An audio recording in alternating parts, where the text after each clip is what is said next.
오늘 나라의 평안을 위해 기도하라는 말씀을 통해서 저는 두 나라의 평안을 위해 기도하고자 오늘 말씀을 준비했습니다. 한 나라는 이스라엘이고 다른 한 나라는 대한민국입니다. 이 두 나라는 예수님의 재림을 준비하는 나라입니다. 그리고 마지막 세대의 마지막 때에 하나님께서 귀하게 사용하시는, 그리고 하나님께서 찬송과 영광을 받으시기에 합당한 그런 나라로 하나님께서 세워가실 것을 믿습니다. 아멘. 오늘 본문 시편 122편은 다윗의 시입니다. 다윗이 지은 시지요. 그래서 보통 이 시를 성전순례시라고 합니다. 성전순례시라는 것은 이스라엘 백성들이 성전에 올라갈 때에 노래했던 그 시를 말하는 것입니다.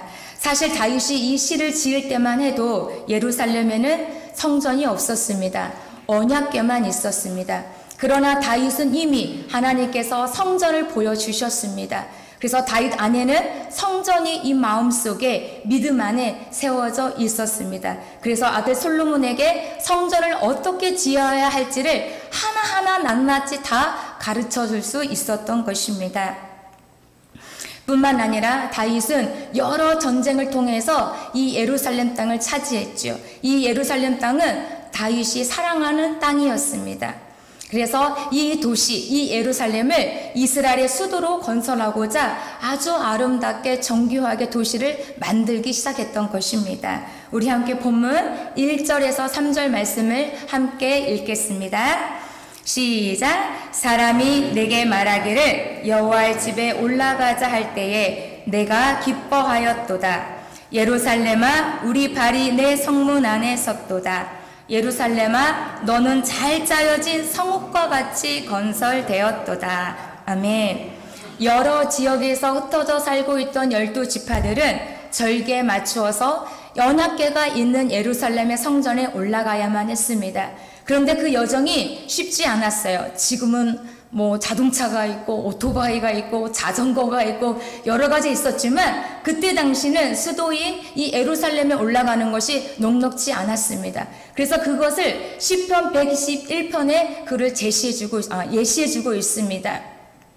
위협도 많았고요. 강도도 있었을 것이고요. 그 다음에 지쳐서 고나여서 포기할까 하는 이런 사람들도 없지 않아 있었을 것입니다.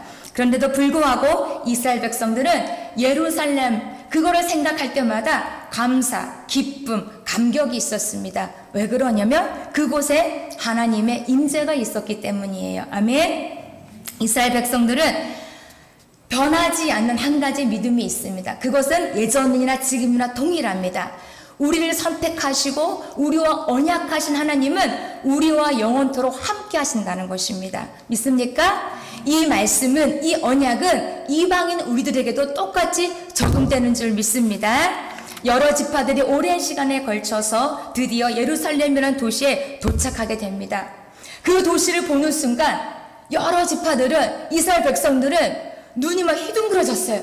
아니, 어떻게 이렇게 아름답게 도시를 세울 수 있었을까?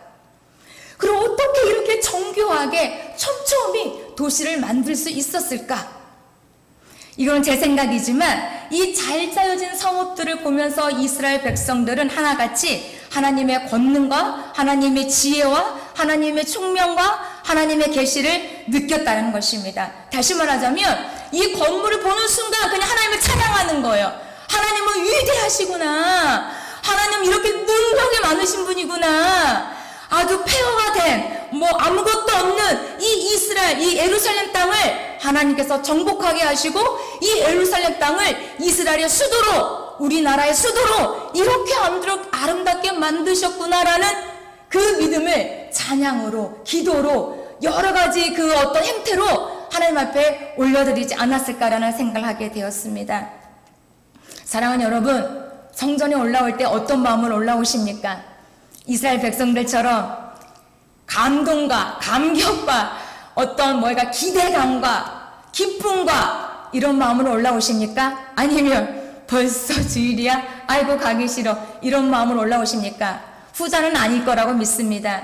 사랑하는 성도 여러분, 예전이나 지금이나 하나님이 거하고 계신 이 성전에 올 때마다 우리는 감격, 감동, 감화 감동을 받아야 할 줄 믿습니다. 그리고 이 성전 안에서 일하시는 그 하나님을, 그 위대하신 하나님을 우리가 여러 가지 모양으로 하나님을 찬양해야 할 줄 믿습니다. 하나님의 은혜로 정교하게 아름답게 촘촘히 짜여진 예루살렘은 하나님을 예배하는 도시였습니다. 하나님을 예배하는 장소가 바로 예루살렘이었다는 것입니다. 뿐만 아니라 우리가 5절에도 보면 이렇게 말씀이 기록되어 있죠. 거기에 심판의 보좌를 두셨으니 곧 다윗의 집의 보좌로다. 아멘. 이것은 백성들에게 공의와 정의를 나타낼 수 있는, 무엇이 옳고 무엇이 나쁘다는 것을 가르쳐 줄 수 있는, 즉 정치적인 중심지가 바로 어디였다고요? 예루살렘이었다는 것입니다. 이처럼 예루살렘에 하나님의 임재가 있었고, 이처럼 예루살렘 안에는 하나님의 거룩한 심판이 있었다는 것입니다. 사랑하는 성도 여러분, 이스라엘 가운데 예루살렘이라는 장소를 하나님께서 왜 구별하셨을까요? 성경에 보니까 예루살렘은 내가 택한 장소라고 기록되어 있습니다. 왜 하나님은 예루살렘을 택하셨을까요? 사실 예루살렘이라는 장소는 놀랍고 신비로운 장소입니다. 그렇기 때문에 성령님께서 열어주시지 아니하시면 볼 수가 없어요. 성령님께서 깨닫게 주지 아니하시면 예루살렘을 볼 수가 없습니다. 저는 이스라엘 회복이라는 그 선교단체와 함께 지금 일을 하고 있습니다. 그래서 제가 지금 우리 기도팀하고 같이 이스라엘 회복이라는 그 어떤 책을 하나 선택을 해서 지금 공부를 하고 있습니다. 근데 우리 멤버들을 보니까 이 책을 막 읽고 쉐어링을 하고 나누는데도 잘 모르겠다는 거예요. 예. 근데 정말 이유가 된 게 하나 있었어요. 그게 뭐였냐면 성령님이 열어주셔야만이 볼 수 있고 이해할 수 있다라는 것이었습니다. 거기에 우리 멤버들이 위로를 얻었습니다. 그래서 우리가 이렇게 기도합니다. 하나님, 지금 이 시대에 우리가 예루살렘을 볼 수 있도록, 알 수 있도록, 깨달을 수 있도록 성령님 우리 가운데 역사하여 주시옵소서라고 우리가 지금 그렇게 기도하고 있습니다. 예루살렘이라는 장소를 우리가 생각할 때 먼저 모리아산을 생각해야 합니다. 하나님께서 아브라함에게 독자 누구죠? 이삭입니다. 네. 그 독자 이삭을 나에게 바쳐라 라고 말했어요. 그래서 그래서 아브라함은 이삭을 데리고 모리아산에 올라갑니다. 그리고 진짜로 이삭을 결박해가지고 그 제단에 올려놨습니다. 그리고 칼을 가지고 막 죽이려고 하는 그 순간 하나님 뭐라 그랬어요? 아브라함아 됐다 너가 진짜 나를 믿는지 이제 내가 알았다. 그러니까 이삭 죽이지 마. 그리고 네 뒤에 보면 그 수풀에 걸린 순양 한 마리가 있으니까 그 양을 대신 잡아서 번제로 나에게 드려라 라고 말씀하셨어요. 그 산이 어느 산이냐? 바로 예루살렘입니다. 어디라고요? 예루살렘입니다. 이 모리아산은 예루살렘이고요. 그리고 예루살렘에 하나님의 그 성전이 세워집니다. 그래서 우리가 보통 첫 번째 성전이라고 해서 예루살렘 성전이라고 합니다. 그곳이 세워진 곳이 어디라고요? 모리아산이라는 것입니다. 우리 함께 역대하 3장 1절 말씀을 읽겠습니다. 시작. 솔로몬이 예루살렘 모리아산에 여호와의 정 건축하기를 시작하니 그곳은 전에 여호와께서 그의 아버지 다윗에게 나타나신 곳이요 여부스 사람 오르난의 타작마당에 다윗이 정한 곳이라. 아멘. 그렇습니다. 우리 메시아이신 예수님은 대한민국에 오시지 않았어요. 대한민국에서 태어나지 않았어요. 영적으로 오셨지만 육신적으로 육체를 입고 온 곳은 어디예요? 예루살렘입니다. 예루살렘에서 예수님은 하나님의 나라를 선포하셨고 예루살렘에서 우리들의 모든 죄악을 담당하기 위해서 예루살렘에서 죽으셨어요. 그리고 모든 사망의 권세를 깨뜨리시고 승리하시고 그 부활하신 곳이 어디라고요? 예루살렘이에요. 그리고 우리 예수님께서는요 예루살렘에서 승천하셨어요. 예수님께서 승천하신 다음에 성령이 어디에 왔어요? 어디에 왔어요? 다 줬잖아요. 어디 왔어요? 예루살렘에 온 거예요. 사도행전 1장 예수님께서 뭐라고 말했어요? 너희는 예루살렘을 떠나지 말고 내가 너에게 주고자 한 그 약속의 성령을 뭐라 했어요? 기도하면서 기다리라고 했던 거예요. 그러니까 예루살렘에 뭐가 왔다고요? 성령이 온 거예요. 그리고 그 예루살렘의 그 장소에 성령이 오신 다음에 무엇이 시작됐을까요? 백원한 집사님 무엇이 시작됐죠? 오늘 배웠어요. 무엇이 시작됐어요? 네?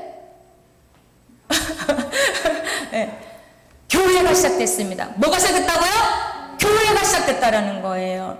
사랑하는 성도 여러분, 예루살렘은요 이렇게 중요한 장소예요. 이렇게 구별된 거룩한 장소예요. 또 한 가지 말씀드릴까요? 장차 오실 예수님은 어디에 오십니까? 예루살렘에 오십니다. 믿으십니까? 아멘. 이렇게 신비한 장소요, 이렇게 거룩한 장소요, 하나님께서 특별하게 생각하신 이 장소, 우리가 어떻게 할까요? 어떻게 해야 돼요? 우리는 사랑해야 돼요. 그리고 예루살렘에 계속해서 평안이 임하도록 우리는 기도해야 한다는 것입니다. 사랑하는 성도 여러분, 이 땅의 공중 권세 잡은 사탄은 두 가지를 없애려고 온갖 계략과 온갖 괴계를 짭니다. 첫 번째가 뭐냐? 예루살렘입니다. 이스라엘을 없애고자 그렇게 공격을 하고 있습니다. 또 한 가지는 뭐냐? 교회입니다. 사탄의 큰 목적은요, 우리 믿는 성도 하나 이렇게 어떻게 시험 들게 해가지고 다 넘어지게 해가지고 이렇게 하는 게 그게 아니에요. 진짜 사탄의 커다란 그 두 목적은 예루살렘을 없애는 것입니다. 이스라엘 자체를 없애버리는 것입니다. 그리고 뭐예요? 성령의 임재를 통하여서 세워진 그 교회를 없애고자 사단은 지금도 그렇게 여러모로 모양으로 교회를 공격하는 것입니다. 왜 교회를 공격할까요? 왜냐? 교회를 통하여서 하나님의 나라가 선포되어지고 교회를 통하여서 이방인들에게 끊임없이 주님의 복음이 선포되기 때문이라는 것입니다. 우리 이사야 2장 3절 말씀 함께 읽겠습니다. 졸리시죠? 우리 말씀 읽으면서 잠을 깨워보겠습니다. 많은 백성이 가며 이르기를 오라 우리가 여호와의 산에 오르며 야곱의 하나님의 전에 이르자 그가 그의 길을 우리에게 가르칠 것이라 우리가 그 길로 행하리라 하리니 이는 율법이 시온에서부터 나올 것이요 여호와의 말씀이 예루살렘에서부터 나올 것임이니라. 아멘. 사랑하는 성도 여러분, 여기서 시온은 어디예요? 예루살렘이에요. 율법이 어디서 나온대요? 예루살렘에서 나온다는 거예요. 하나님의 말씀이 어디서 나온대요? 예루살렘에서 나온다는 것입니다. 그렇기 때문에 이스라엘 백성들은 이렇게 촘촘히 잘 짜여진 성읍 이 예루살렘이 망하지 않기를, 무너지지 않기를 수없이 기도했던 것입니다. 그래서 오늘 본문 우리 6절 말씀 함께 읽겠습니다. 시작. 예루살렘을 위하여 평안을 구하라. 예루살렘을 사랑하는 자는 형통하리로다. 아멘. 우리가 다 아는 바와 같이 작년 10월 7일에 그것도 안식일에 하마스라는 그 테러 집단이 이스라엘 전례 없이 기습 공습을 하게 되었습니다. 하마스 무장집단 테러자들은 가자 지구에 인접해 있는 키부츠 레임이라는 그곳에 들어왔어요.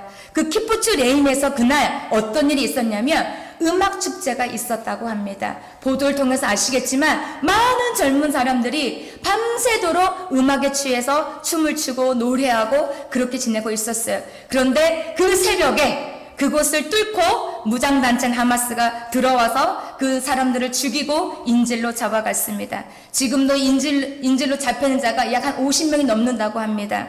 이렇게 시작한 전쟁은 지금도 끝나지 않았습니다. 지금 잠깐 휴전 상태이지만 아직 종식된 건 아닙니다. 전쟁을 치열하게 치르고 있는 이스라엘 백성들이 우리들에게 요청한 것이 있습니다. 그것이 바로 시편 122편 6절 말씀을 가지고 기도의 요청을 하였습니다. 이스라엘 백성 가운데, 이스라엘 땅 가운데 평안을 위해서 기도해 주십시오. 이스라엘 지금 너무 많이 공격을 당하고 있습니다. 북쪽에서 레바논에서 헤즈볼라라는 그 테러 집단들입니다. 끊임없이 북쪽을 지금 쏘아대고 있어서 북쪽에 많은 사람들, 몇만 명의 그 사람들이 이주민이 되어서 지금 다 뿔뿔이 흩어져 있는 상태입니다. 이처럼 너무나도 아름답게 잘 지어진 이 이스라엘 예루살렘의 수도는 점점점 여러 가지의 그 사람들로, 그 나라들로 공격을 받아서 많이 무너진 상태입니다. 제가 이스라엘 공부하면서 한 가지를 알게 되었어요. 이스라엘 백성들이 두 번 흩어진 역사가 있었습니다. 첫 번째는 언제 흩어졌냐? 우리가 다 아는 바와 같이 솔로몬이 이방 신들을 섬기면서 한 나라였던 이스라엘은 두 나라로 나눠지게 되었죠. 그렇죠? 그래서 남유다는 나중에 어떻게 망했죠? 바벨론에 의해서 완전히 멸망을 당했고, 맞나요? 이제 잠깐 헷갈리네요. 네. 남유다는 바벨론에 의해서 멸망을 당하고 북이스라엘은 아스르에 대해서 멸망을 당합니다. 그래서 그때에 이스라엘의 12지파들이 여러 지역으로 흩어지게 됩니다. 포로로 잡혀간 사람들도 있고, 그 다음에 그 자리에 예루살렘에 살고 남아있는 자들도 있었어요. 근데 그들 또한 살기가 너무 힘들고 어려워서 주변으로 이렇게 남미 생활처럼 떠나고 흩어지게 되었다는 것입니다. 그리고 두 번째, 언제 흩어졌느냐? 예수님의 말씀처럼 AD 70년에 돌 위에 하나도 남지 않고 이 예루살렘 성전이 다 무너진다고 말씀하셨죠? 그 70년 이후에 이방 나라의 침략과 그 다음에 그 핍박과 환난을 통해서 이스라엘 백성들이 도저히 그 예루살렘에서, 그 이스라엘 땅에서 살 수가 없어서 그 주변 국가로 모두 다 흩어지게 됩니다. 이렇게 흩어진 이스라엘 백성들이 언제 다시 이스라엘 땅 고토로 돌아오게 되느냐? 포그름 사건이라는 걸 통해서 돌아오게 됩니다. 이 포그름 사건은 저도 공부하면서 사실 알았어요. 그전엔 잘 몰랐어요. 혹시 아십니까? 포그름 사건이 어떤 사건이냐? 러시아에 이주해온, 그러니까 유대인들이죠. 유대인들이 러시아로 이렇게 이주해 왔는데 거기서 살고 있는데 러시아 안에 반유대주의가 일어난 거예요. 그래서 그 러시아 사람들이 이스라엘 유대인들을 대량으로 학살하는 그 사건이 터지게 됩니다. 우리는 보통 홀로코스트만 알고 있지 않습니까? 그쵸? 근데 그 전에 먼저 이 포그름이라는 유대인의 대량 학살이 나타납니다. 그래서 그 이스라엘 모든 민족들은 그 슬픔을 어떻게 감당할 수가 없었어요. 그래서 그들은 다시 이사야 말씀을 붙잡고, 그래! 우리가 다시 고토로 돌아가자. 우리 그 언약의 땅! 하나님이 우리에게 약속하신 그 언약의 땅으로 다시 돌아가자. 비록 우리의 죄악으로 말미암아 흩어졌고 우리의 죄악으로 말미암아 이스라엘이 예루살렘이 폐허가 됐지만 다시 돌아가자. 그 마음으로 돌아오기 시작한 것입니다. 돌아오게 되면서부터 그들은 다시 폐허가 된, 완전히 무너진 이스라엘을, 예루살렘을 재건하기 시작했던 것입니다. 그리고 단 하루 만에 1948년 5월 14일에 단 하루 만에 국가를 세우게 되는 놀라운 역사를 경험하게 됩니다. 뿐만 아니라 이스라엘 수도가 다시 우리 다 아는 바와 같이 미국 전 트럼프 대통령을 통하여서 예루살렘이 수도가 됩니다. 이것은요, 하나님의 절대적인 주권과 하나님의 절대적인 통치 안에서 이루어진 것이란 것을 우리는 믿어야 할 줄 믿습니다. 아멘. 이렇게 다시 국가가 세워지고 회복되어져 가고 있는데 이스라엘 주변 국가들이 가만히 있지 않죠. 왜냐? 사탄의 어떤 도구가 되는 거죠. 쉽게 말하자면. 그래서 이스라엘은 평안할 날이 별로 없었습니다. 이스라엘의 전쟁을 얼마나 많이 맞았는지 몰라요. 그 국가를 세우고 나서도 얼마나 많은 주변 국가들로부터 전쟁을 치러냈는지 몰라요. 그런데 하나님은 하나같이 이스라엘 지키시고 보호해 주셨어요. 할렐루야. 아멘. 그래서 이스라엘 백성들은 지금도 이렇게 말을 합니다. 이스라엘의 평안을 주고 많은 주변 국가들이 제발 우리 이스라엘 미워하지 않고 이스라엘을 사랑할 수 있도록, 이스라엘에서 기도할 수 있도록 도와주세요라고 이렇게 지금 요청하고 있습니다. 몇 달 전입니다. 하마스하고 전쟁 중에 있는 이스라엘 땅에 누가 침공에 들어왔죠? 누구죠? 어느 나라죠? 이란입니다. 이란은요, 밤에 300발 넘는 미사일을 예루살렘 공중에 쏘아댔습니다. 제가 하나 전산이의 영상, 그 사진 하나 보여주시겠어요? 저렇게 300발 넘게 동시다발로 어떻게 했어요? 이스라엘에 이 상공위에 미사일을 쏜 거예요. 그런데 이스라엘에는 그 여러 단계가 있어요. 그 미사일을 막아내는 단계가 있는데 아이언돔이라는 이 단계, 이거는 제일 가까이 이스라엘 왔을 때 요격하는 그런 장치입니다. 그래서 이스라엘이 99% 그 모든 미사일을 다 요격했어요. 할렐루야. 이스라엘은요, 하나님께서 스가랴에 말씀하셨습니다. 나의 눈동자라고 말했어요. 뭐라고요? 눈동자라는 거예요. 하나님의 눈동자를 건드는 이란을 하나님께서 가만히 있으셨겠습니까? 우리 다 알죠? 이란의 대통령과 이란의 지도자들이 어떻게 죽었는지 아시죠? 모르세요? 아시죠?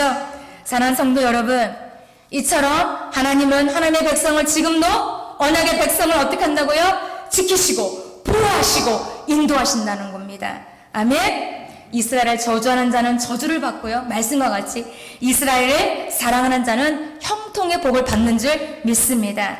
이번 전쟁이 일어난 것은 우연이 아닙니다. 이번 이스라엘 전쟁을 통해서 하나님께서는 여러 가지 말씀해 주셨죠. 그 중에 하나가 뭐냐? 이스라엘 백성들의 거룩성, 이스라엘 백성들이 그 거룩성을 회복하기 위함이라는 것을 알게 되었습니다. 아까 제가 말한 바와 같이 그 새벽까지 음악축제에 참여했던 그 자리에는 나중에 가봤더니 무엇이 서 있는지 아십니까? 불상이 서 있었습니다.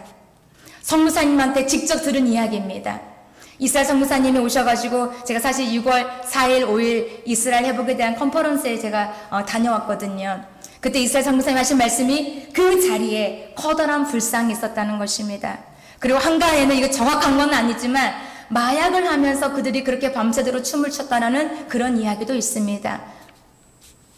하나님의 백성들이, 하나님의 거룩한 백성은 이스라엘 백성들이 다시 우상 숭배를 하고 다시 뭐예요? 하나님을 거역하고 하나님을 싫어하고 하나님을 밀어내고 있는 이스라엘 백성 가운데에 하나님께서 어떻게 보면 이 전쟁을 허락하신 거라는 것입니다. 사랑하는 성도 여러분, 하나님의 백성들은요 거룩해야 돼요. 아멘? 우리나라가 마찬가지예요. 우리나라가 자꾸 하나님의 그 거룩성을 잃어버리면 하나님은 주변 국가를 사용하셔서 우리 가운데 메시지를 남길 수 있다는 것을 기억하시길 바랍니다.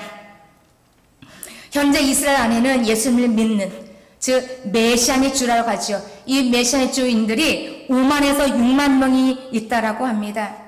우리 로마서에 보면 사도 바울이 이런 말씀을 했습니다. 로마서 11장에 보면 이방인의 충만한 수가 차기까지 하나님께서 이스라엘을 우둔하게 만드셨다는 것입니다. 자 보세요. 우리 사도 바울이 하나님 예수님을 만나고 나서 그들이 먼저 복음을 제시한 곳은 어디예요? 예루살렘. 유대인들이었어요. 자기 민족이었어요. 자기 혈육들이었어요. 그런데 이스라엘 백성들이 어떻게 했어요? 거부했어요. 안 믿었단 말이에요. 그래서 성령님이 사도 바울에게 나타나셔서 너 유대인들에게 복음 전하지 말고 이방인들에게로 가라고 말씀하신 거예요. 그래서 사도 바울이 이방인에게 간 겁니다. 이방인에게 그냥 간 게 아니에요. 이방인들이 예수님을 믿는 숫자가 충만해질 그때에 하나님께서 유대인들을 구원하시고자 하시는 그 커다란 계획이 있었다는 것입니다. 사도 바울은 그걸 알게 된 거예요. 그걸 본 거예요. 그런데 실제로요, 지금 수많은 선교사님들을 통하여서 우리 미국과 한국에서 선교사를 엄청 많이 파송했지 않습니까? 그 결과로 말미암아 지금 현재 이방인들의 수가 엄청 많이 찼습니다. 성서를 번역하는 단체가 있어요. 그 단체가 뭐라냐? 2030년에는 모든 종족의 언어들로 신약 성경이 다 번역된다는 것입니다. 그거는 뭐예요? 이제는 이방인들이 유대인들의 그 구원을 위하여서 기도하고 도와야 할 시기라는 거예요. 때라는 거예요. 믿으십니까? 아멘. 사랑하는 성도 여러분, 이 마지막 세대에 예루살렘을 주목하셔야 합니다. 예루살렘에 평안이 계속 임하도록 기도해야 합니다. 예루살렘의 평안을 위해서 기도하고 예루살렘을 사랑하는 자들은요, 개인이나 공동체나 교회나 국가나 하나님께 복을 받습니다. 저는 그런 경우를 지금 듣고 있어요. 예루살렘을 돕고 기도로 돕고 물질로 돕고 여러 가지 모양을 돕고 있으니까 하나님께서 그 교회에 복을 주시는 거예요. 그 가정의 개인에게 자식들에게 복을 주시는 거예요. 그것도 저는 지금 현재 제 삶 속에서 보고 있어요. 그래서 저는 소망합니다. 하나님, 우리 가정에도 제발 우리 두 자식들에게도 복의 복을 주십시오라고, 그리고 우리 교회도 복을 주십시오. 하나님. 사랑하는 성도 여러분, 저희가 여기 온 거 우리 명학교회 복인 줄 믿습니다. 아멘?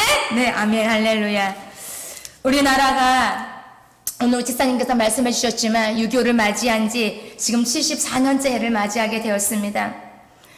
우리나라의 평안을 위해서 우리는 간절히 기도할 때입니다. 우리나라의 역사상 가장 큰 아픔이 있다면 하나는 뭐냐?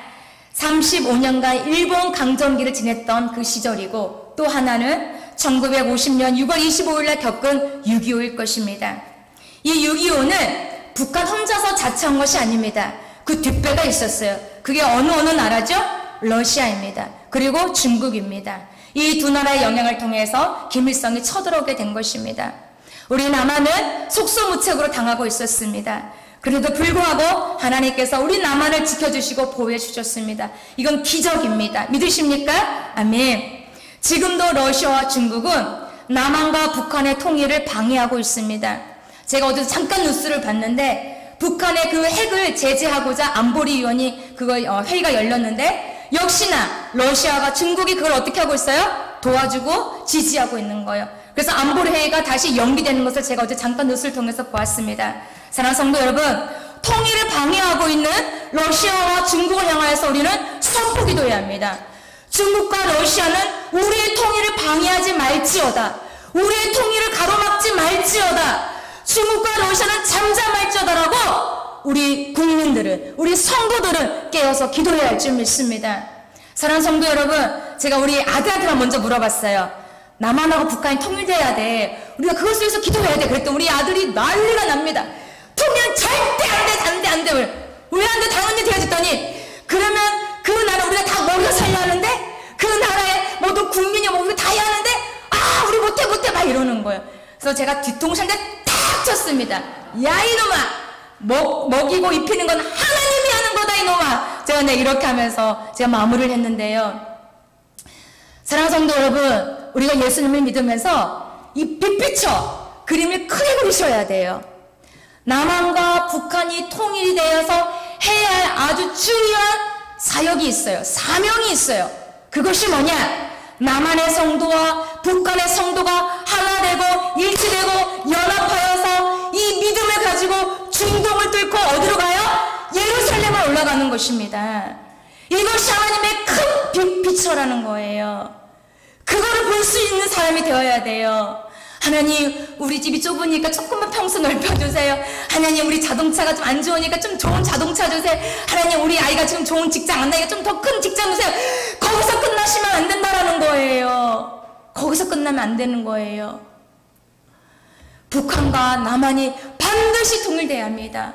북한의 성도와 남한의 성도가 영적으로 연합하여서 그 중동에 묶고 있고 이 얽히고 설키고 모든 문제를 어떻게 해요? 하나님의 그 백성인 우리들이 끊고 묶고 선포하고 풀어지면서 이 복음이 예루살렘은 올라가야 한다는 거예요. 그 그림을 우리 명확히 모든 성도들이 송구하지만 이 작은 절을 통해서 보기를 축복합니다. 아멘. 38선진 그어진 이후에 하나님께서 우리 남한을 정말로 많이 축복해 주셨습니다. 우린 보통 한강의 기적이라고 들어보셨을 거예요. 그렇죠? 한강의 기적이 진짜로 일어났던 것이죠. 아무것도 없는 데에서 성도들은요, 무엇부터 한 줄 아세요? 자기 집을 먼저 짓지 않았어요.